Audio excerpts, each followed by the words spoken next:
हुजूर मीरा सैयद हुसैन रहमतुल्लाह अलैहि अपने साथियों के साथ तारागढ़ की तरफ सफर कर रहे थे। रास्ता कठिन था मगर दिल में रब का नाम था। रास्ते में जब वक्त नमाज हुआ तो आपने अपने साथियों से फरमाया, सबसे अव्वल नमाज है। पहले अपने रब के हुजूर झुकेंगे, फिर आगे की मंजिल तय करेंगे। फिर आपने वहीं वुजू किया, जान माज बिछाई और अपने परवरदिगार की बारगाह में मशरूफ इबादत हो गए।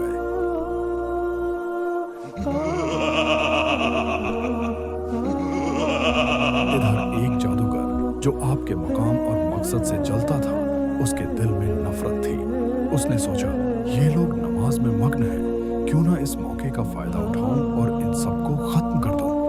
उसने अपने जादू के जरिए पहाड़ का एक भारी टुकड़ा तोड़ा और आपकी तरफ फेंक दिया, ताकत और तिलिस्म से भरा हुआ। लेकिन अल्लाह की करामात देखिए, जब तक आप नमाज में मशगूल रहे, वो भारी पत्थर आपके सर के ऊपर हवा में घूमता रहा मगर गिरा नहीं। आपने नमाज मुकम्मल की, सर उठाया और फरमाया, अगर मेरे खुदा का हुक्म है तो आ, हमें दबा दे, और अगर किसी जादूगर का भेजा हुआ है तो जवाब दे। तभी पत्थर से आवाज आई, मैं जादूगर का भेजा हुआ हूं, लेकिन अब बेसहारा हूं। सरकार, मैं आपसे पनाह चाहता हूं। आपने बइल्म व बेअदब अंदाज में बिस्मिल्लाह पढ़ी और 2 उंगलियों का सहारा दिया।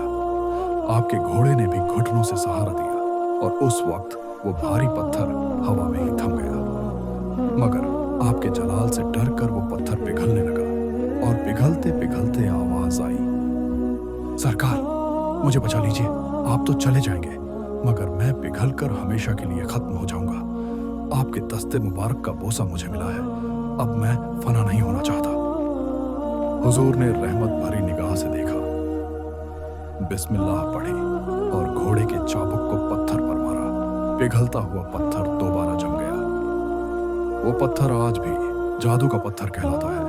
अजमेर की पहाड़ियों में मौजूद ये पत्थर हर उस शख्स के लिए निशानी है जो वली की ताकत और अल्लाह की हिफाजत पर यकीन रखता है। सबक, जब कोई वली नमाज में होता है तो अल्लाह उस पर अपनी रहमत की ढाल उतार देता है।